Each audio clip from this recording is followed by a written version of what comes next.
Magandang araw po sa inyo mga kamista at tayo ay nagbabalik po para magbigay lamang ng isang reaksyon o komento dito sa ating nakita na video. Although medyo ilang linggo na rin na umiikot itong video na ito, pero hindi pa tayo nagbibigay ng reaction dito. Medyo napapaisip lang ako kung ano ba talaga ang katotohanan sa kabila ng mga lumiikot sa video na ito at sa mga issue na ito tungkol sa kay Atong Ang.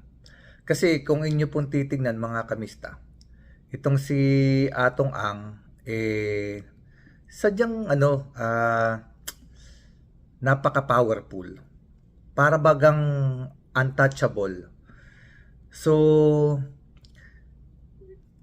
iniisip ko lang, bakit kaya ganong kalakas ang loob nitong si Atong Ang? Meron ba siyang sinasandalan? O merong nagbigay sa kanya ng power o lakas ng loob para gawin ang mga bagay na ito? So mga kamista, meron ako ipaparinig sa inyo na video.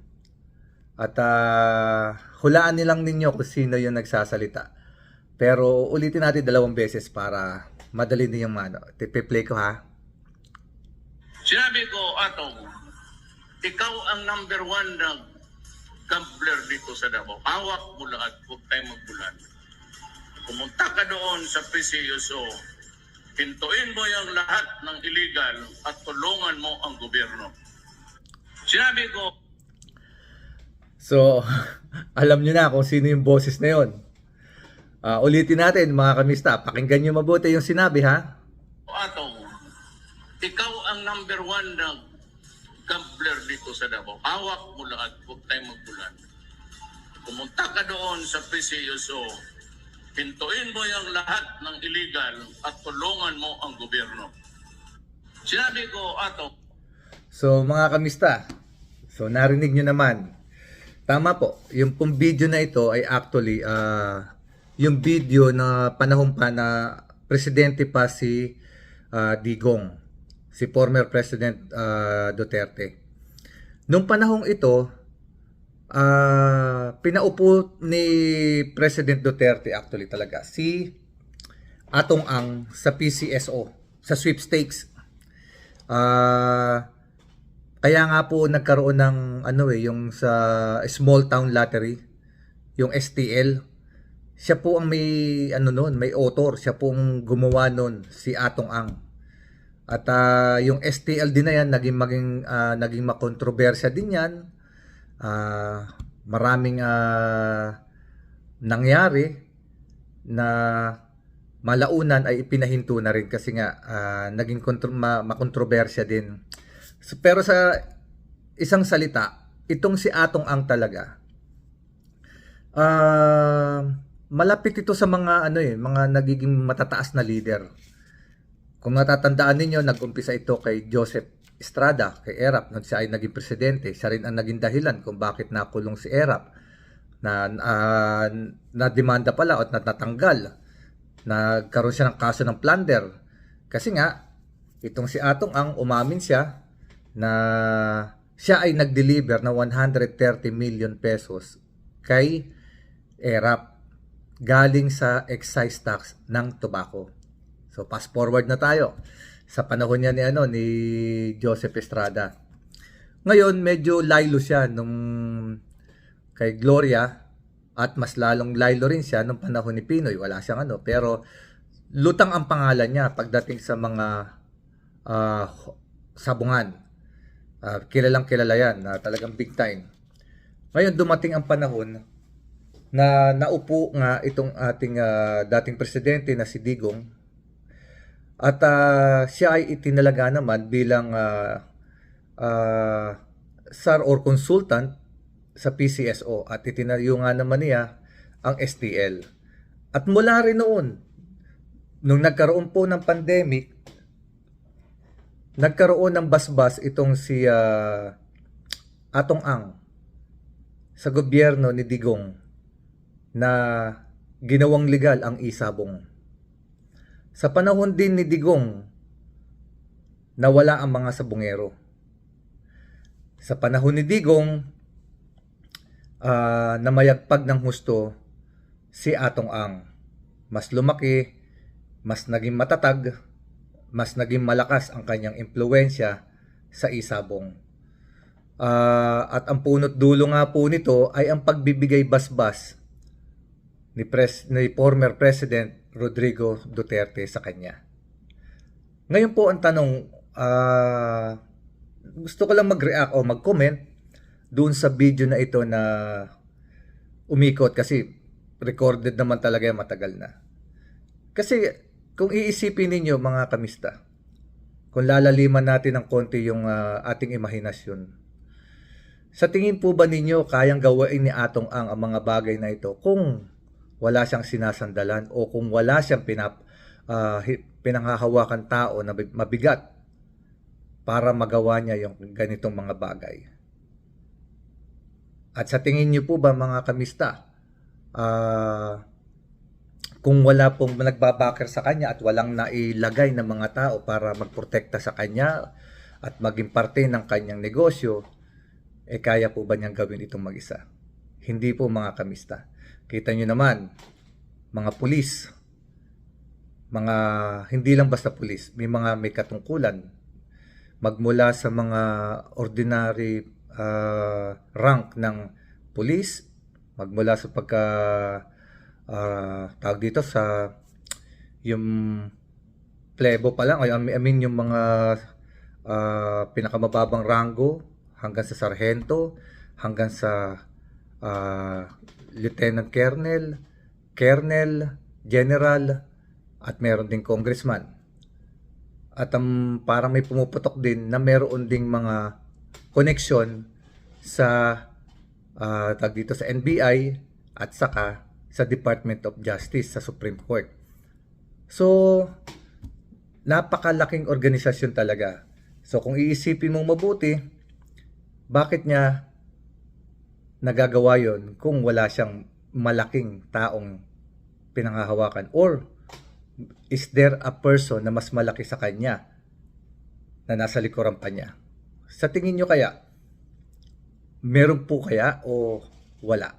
Si Ato nga ba ang pinakaulo?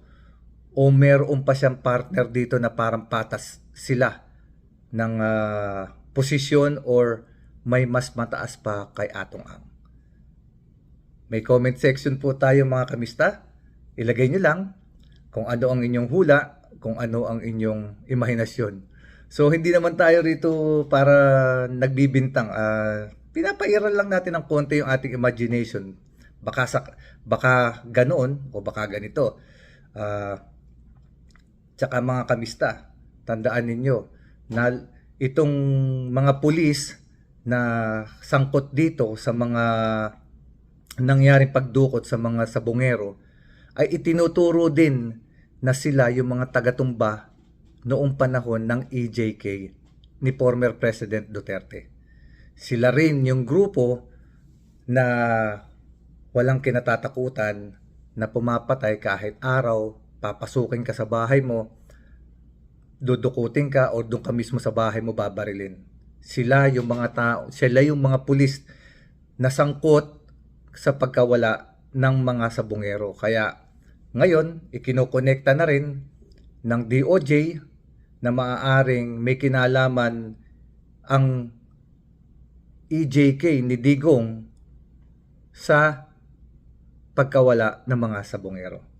So, kung titingnan nyo mabuti, may connection kasi nga, iisang panahon lang naman ito nangyari.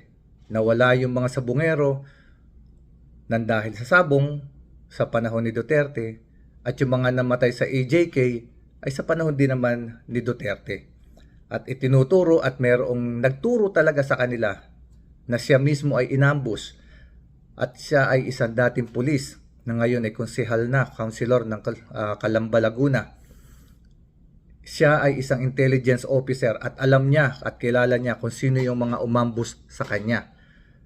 At nung panahong iyon ay siya ay inilagay sa high value target, which is panahon ng EJK. At yun namang mga umambush sa kanyang iyon ay yun ding mga pulis na iyon ay itinuro ni alias Totoy na sila mismo ang dumukot at pumatay doon sa mga sabungero. So, iisang grupo lamang, iisang aktor. So, ibig sabihin nito, connected ang mga nangyari ng EJK, yung mga taong gumagawa noon, at itong mga nawalang sabungero sa mga hawak na ngayon nila General Torre na mga pulis.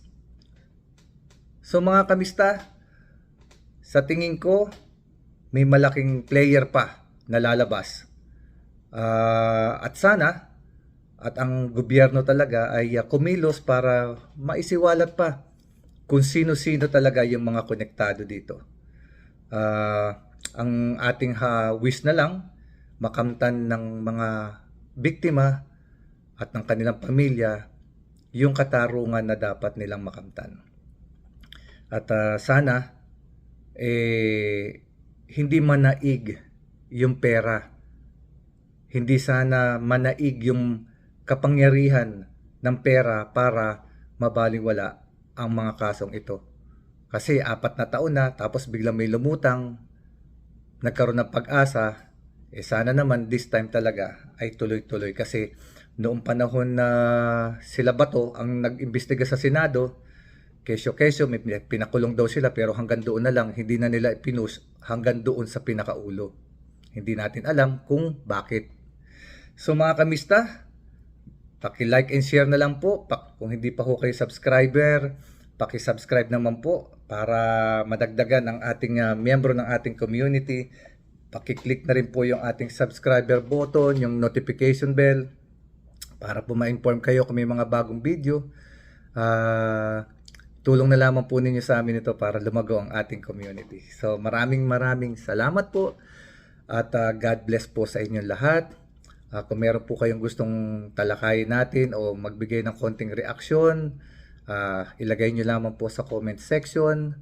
At hanggang sa muli, keep safe mga kamista. Maraming po salamat sa panonood. Kung umabot ka sa parteng ito ng video, thank you very much sa iyo. Paki-note mo naman kung ano yung pangalan mo. Ilagay mo dyan sa baba sa comment section para ma-shoutout naman kita next time. Maraming salamat at sa kapatid nating mga Muslim, Assalamualaikum, God bless us all. Maraming salamat po. Hanggang sa uulitin.